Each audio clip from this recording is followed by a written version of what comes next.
Rangers are unable to put a stranglehold on this series. So the New Jersey Devils win it in overtime, 2-1.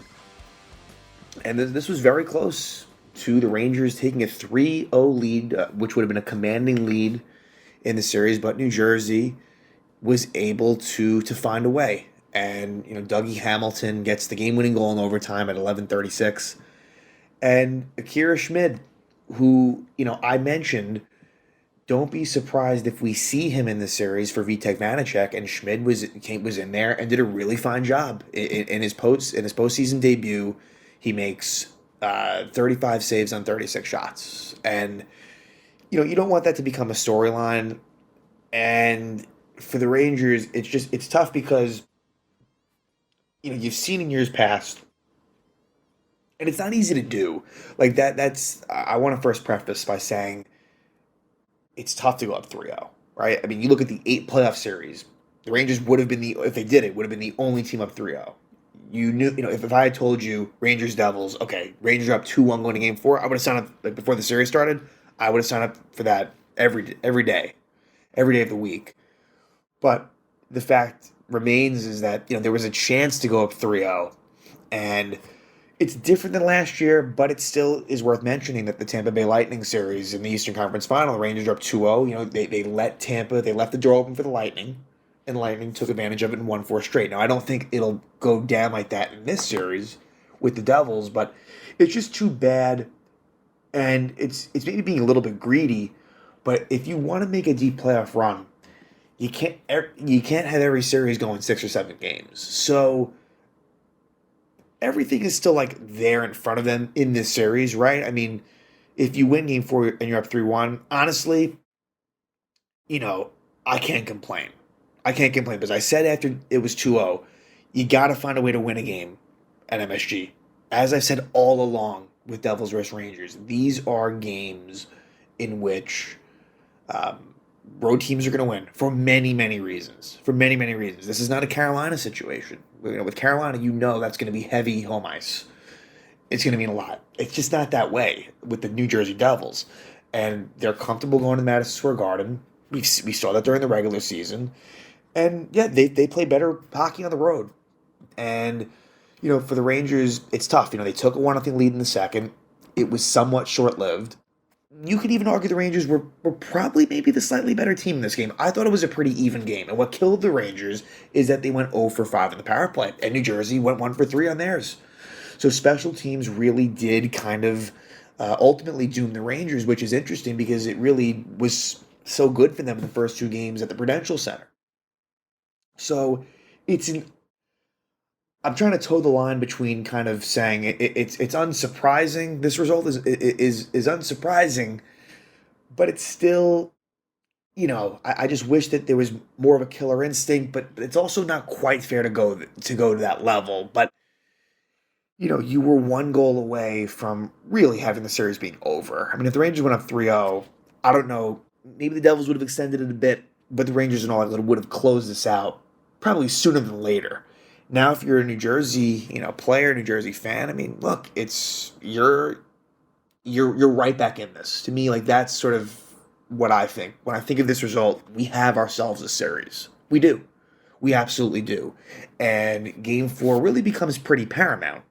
Because if the Rangers can win game 4, you take back whatever momentum New Jersey had. If you lose it, then all of a sudden New Jersey, the whole feel of the series has changed. But, for this series, of course, the Rangers lineup was exactly the same, as you'd expect. For the Devils, there was a couple of changes. They went back to Jonas Siegenthaler for Brendan Smith, which is the right move. I mean, Brendan Smith, if New Jersey ever needs to go back to him, I'm fine with that. They made the right decision by going back to Siegenthaler. And then for the forwards, they made a couple of changes.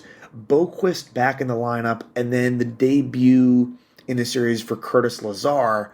And so that meant that Miles Wood was a healthy scratch, which I don't think, I'm not a Devil fan, but I'd have to think that he probably wasn't healthy scratched a whole lot during the regular season. And then also back to the bench was Sharon Govich, who was also healthy scratch in game 1. So the Devils, mixing up a little bit, and look, it proved to be beneficial. And it just sucks that the Rangers won by a combined score of 10-2 the first two games, and then you lose 2-1 in overtime, and you got a 2-1 series, right? You look at the score, you look at, if you combine the aggregate score, you think, oh, like the Rangers, would be up maybe up 3-0. That's just not the case. It's 2-1. So no goals were scored in the first period, but there were a couple of penalties. 22 seconds in fact, Patrick Kane hooks Jesper Bratt. He kind of had to do it. Bratt was going all alone, but the Ranger penalty kill does a good job there. Crowd was really fired up. And then at 5:02, the Rangers get their first power play chance, and it was unsuccessful all 5 times. And there were definite chances on some of them, but just ultimately it just fell short. Not just results-wise, but it just didn't have the same sort of feel as it did at the Prudential Center. So McLeod and Boards lingered at 5:02. Rangers don't score. And the first period was definitely the most exciting as far as, sort of end-to-end action. Second and third were a lot more defensive oriented. The first period, there were chances to be had on both sides, but Schmid and Shesterkin, were up to the task. We go to the second period, and who scores for the Rangers? It's Chris Kreider. But it's not a power play goal. It's actually his first even-strength goal of the series, but it's his 5th overall goal of the series. So it's Kreider from Zibanejad and Kane. Kane makes a nice little play at the defensive blue line, and then Zibanejad gives it to Kreider. It's a mini sort of 2-on-1. Kreider takes the shot and scores and gives the Rangers a 1-0 lead. So at this point, you're feeling really good. Here we go. And then penalties start to ensue. One in the Rangers' favor. Ryan Graves interferes with Vinny Trocheck at 4:24. That's kind of a situation right there where it's like, all right, just take it. But they didn't. The Devils kill it off. Then at 7:22, Goodrow trips Timo Meier, former San Jose Shark teammates, I'm almost positive. Timo Meier was kind of annoying this game, I felt like. He was definitely more involved and was a bit of a pest, I felt like. I don't know. I mean, maybe that was just the way I saw it, but he was kind of annoying, which I guess is good for the Devils. But the Rangers do kill that off. Then at 10:07 is when things go wrong. And I just didn't feel great about the way that this was called. I didn't. So initially, it's Kevin Ball and Artemi Panarin both being called for roughing, which would have led to 4-on-4. Even that, I didn't quite agree with. I kind of felt like Ball was a lot more aggressive than Panarin in that. But fine, if you want to have it be even, I guess I live with that. But then back in the play, you have Shesterkin being called for roughing Timo Meier. And I don't know. I just think Meier really... He was kind of shoved by Schneider, but that's what I'm saying with Meier. He kind of just, goes into Shesterkin's leg. It didn't seem like he needed to do that. And so, all in all, between the Ball Panarin thing and the Igor Meier thing, I just don't feel like the Rangers should have ended up shorthanded there. Have I seen worse calls? Absolutely. But even before the Devils tied up here, I just felt like, really? I don't know. And unfortunately, New Jersey ties it up. Jack Hughes scores the second goal of the series from Hamilton and Bratt. And the Devils tied up right there. And you could feel that was big. That was big for New Jersey to tie it up. If the Rangers made it 2-0, who knows where this game could have went. But it's 1-1.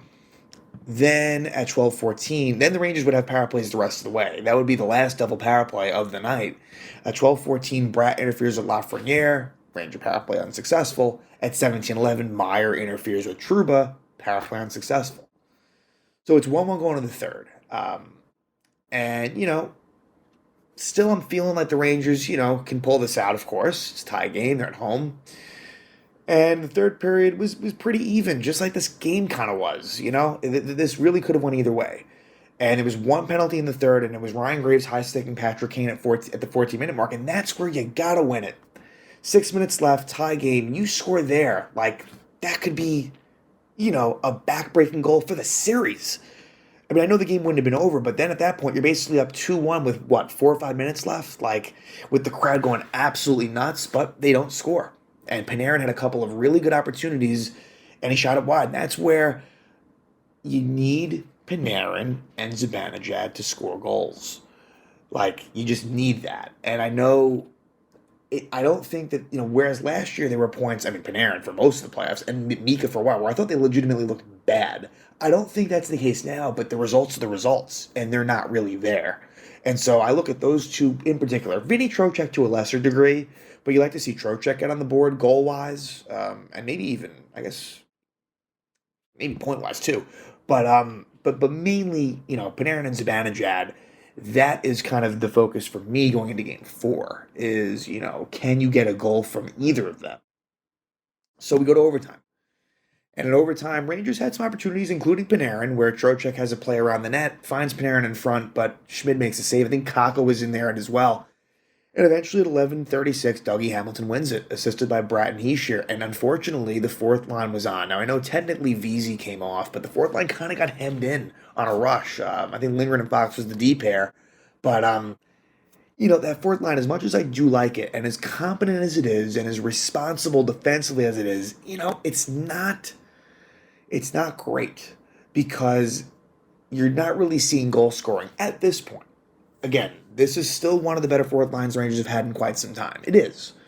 But let's not go overboard because, and I know you're not gonna cut the bench short. Like, I understand you're gonna roll 4 lines. I get that, but it is unfortunate to kind of lose that way, when your fourth line's on the ice. So that's not great. I am looking for a little bit more from them in terms of, at least, if you're not going to score, don't give up goals. And Igor could do nothing about this. Great shot by Hamilton, great opportunity. This was not Shesterkin's fault at all. So that's it. The Devils come to Madison Square Garden, and job 1 is done for them. They cut the series to 2-1, and we saw last year that the team that was losing, and in the case of the Rangers, down by 2 games in the series. They were down 3-1 to Pittsburgh. They were down 2-0 to Carolina. They were up 2-0 against Tampa. The team that was down by 2 games won each series. You have to keep that in mind, and the Rangers have to keep that in mind. Those are learning lessons. Those are things that you have to remember. Hey, on the winning side and the losing side, just because you're up by 2 games in a series doesn't mean a damn thing. So they have to lock in for game 4. And amp it up a bit because, look, it was a fine performance, but there was still more to give. And, you can't lose both the Madison Square Garden. You got to find a way to win game 4. And you do that, and that is a very successful first 4 games. To be up 3-1 is that is all that I can realistically ask for. I mean, asking for a sweep is just, that's just not Rangers and Devils. It's too close. The Devils are a good team, like I've said. They really are, and they showed it. And Schmid is going to be someone that is going to be tougher than Vanacek, which I know isn't saying much, but I mean, Schmid really kind of was the Devil best. In watching Devil games, Akira Schmid was their best. So, the Rangers are going to have to rattle him a bit, and you're going to need to score more than 1 goal. 1 goal is really not going to get it done. To hope to win 1-0 is just unrealistic. So again, we have ourselves a series. It's 2-1. Rangers lead it. And now we will see what happens Monday, Game 4 at MSG.